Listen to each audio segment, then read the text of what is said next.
Hello friends, welcome to देसी engineering. दोस्तों, अगर आप सिविल इंजीनियर है या फ्रेशर है या तो आप सिविल में काम करते हैं या सिविल सुपरवाइज़र है या आपने 12th किया है और आपको कंस्ट्रक्शन इंडस्ट्री में या तो आपको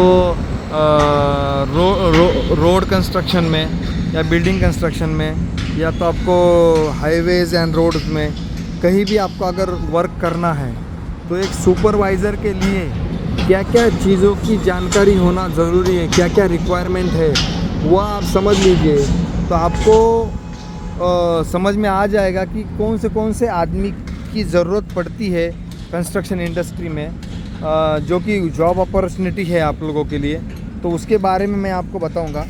अभी इस वीडियो में आपको ये बताता हूँ कि जैसे कि अभी आप यहाँ देख रहे हैं ये फ्लाईओवर है। ये फ्लाईओवर में दो चीज़ें, एक रोड का पार्ट है, एक स्ट्रक्चर का पार्ट है। जो रोड का पार्ट है उसमें ये एसफाल्ट वगैरह आता है। सामने अगर रोड है कहीं तो उसमें एम्बैंकमेंट, जीएसबी, ये सारी चीज़ों की जानकारी होना ज़रूरी है। और जो स्ट्रक्चर का पार्ट है उसमें जो पियर है, पाइलिंग है, pier cap, super structure, crash barrier, ये सारी चीज़ें, एक्सपांसन जॉइंट, ये सब चीज़ें ये फ्लाईओवर में स्ट्रक्चर में आती है।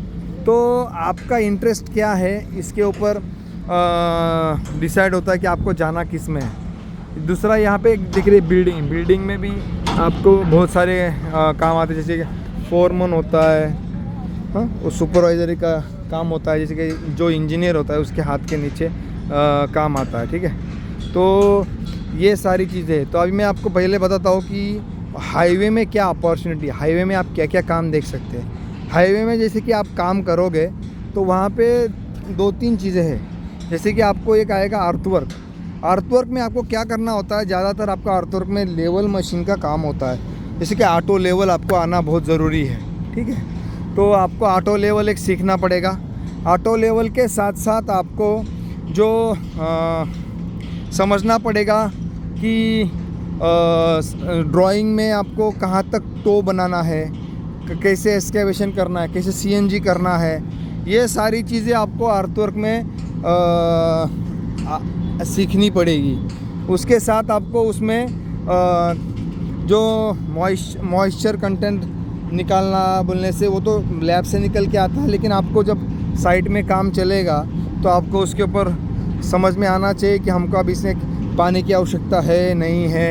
ये सारी जनरल नॉलेज आपको काम करते करते ये सब चीज़ें सीखने मिलेगी। तो इसमें ऑटो लेवल आना भी आपको ज़रूरी, ताकि आपको जो मान लीजिए कोई केम्बर होता है 5%, 2%, 2.5% जो भी है, तो उसको कैसे निकालेंगे आप, वो आपको सीखना पड़ेगा। तो वो चीज़ें आपको जो साइट इंजीनियर होता है वो आपको सिखाता है। ठीक है, तो उसके बाद जो दूसरा है जो है वो एसफाल्ट का वर्क है, बोलने से डांबर का वर्क है। इसमें अच्छी खासी सैलरी मिलती है और आपको इसके ऊपर देखिए बहुत सारी अपॉर्चुनिटी है। जैसे कि आप यहाँ पे ये सेंसर ऑपरेटर है, ये सेंसर ऑपरेट करता है, इसका काम है सेंसर ऑपरेटर करना। फिर एक कुछ सर्वे में काम होता है जो ऑटो लेवल पे इसके ऊपर लेवल देता है। ठीक है, इसके पीछे एसफाल्ट जो लेइंग हो रहा है, इसके पीछे आपको उसका टेम्परेचर चेक करना होता है। इसमें आपको आगे पेग मार्किंग करना है, लाइन मार्क करना है, जॉइंट कट करना है, इसमें यही सुपरविज़न का काम होता है। फिर पीछे में ये जैसे जॉइंट बना रहा है लड़का, ये इसको ऑब्जर्व करना है, ये सीखना पड़ेगा ये कैसे करते हैं। ये सारी चीज़ें एसफाल्ट में होती है। एसफाल्ट में उसके बाद जो गाड़ियाँ आती है बाहर से, डंपर वगैरह जो ये लेके आया है, इसका टेम्परेचर नापना है, उसको नोट करना है। उसके बाद ये कब आया, कब गया, कब एंट्री हुई, ये सारी चीज़ें नोट डाउन करना है। तो पेपर वर्क का काम भी होता है। तो ये सारी चीज़ें सुपरविज़न के काम एसफाल्ट में होता है। इसमें थोड़ा ये है कि इसमें हमेशा आपको यहाँ पे टेम्परेचर जो रहेगा 150 डिग्री रहेगा आपके अगल बगल, पर हाई टेम्परेचर में काम करना पड़ता है। लेकिन इसमें अच्छी खासी स्कोप है और इसकी अच्छी खासी डिमांड है। तो ये हो गया एसफाल्ट का। तीसरा वो जो होता है वो स्ट्रक्चर का होता है। तो स्ट्रक्चर में जब आप काम करते हैं, जैसे कि यहाँ ब्रिज बना है, तो आपको बेसिकली मालूम होने का कौन सी ग्रेड का कंक्रीट यूज़ होता है। ठीक है, उसमें आपको और एक चीज़ है जो कि मैंडेटरी है, वो है ऑटो लेवल। वो आपको सीखना बहुत ज़रूरी है, क्योंकि ऑटो लेवल का भी काम यहाँ पे होता है, ताकि हम लोग जब पीसीसी करते हैं तो हमको एक लेवल दिया जाता है तो वो कैसे निकालते वो सीखना पड़ेगा। तुमको देखना पड़ेगा पहचान में, मीन्स जब हमारा कंक्रीट आता है तो एक स्लिप आती है, उसके ऊपर चेक करना पड़ेगा कौन सा ग्रेड का कंक्रीट आया है। फिर उसमें आपको जो शटरिंग लगता है वो जब इंजीनियर आपको बताएगा, ड्राइंग देगा, उसके बाद आपको उसका शटरिंग लगवा के लेके आना पड़ेगा। जब कंक्रीट चलेगा तो उसको कंक्रीट करवा के लेना पड़ेगा।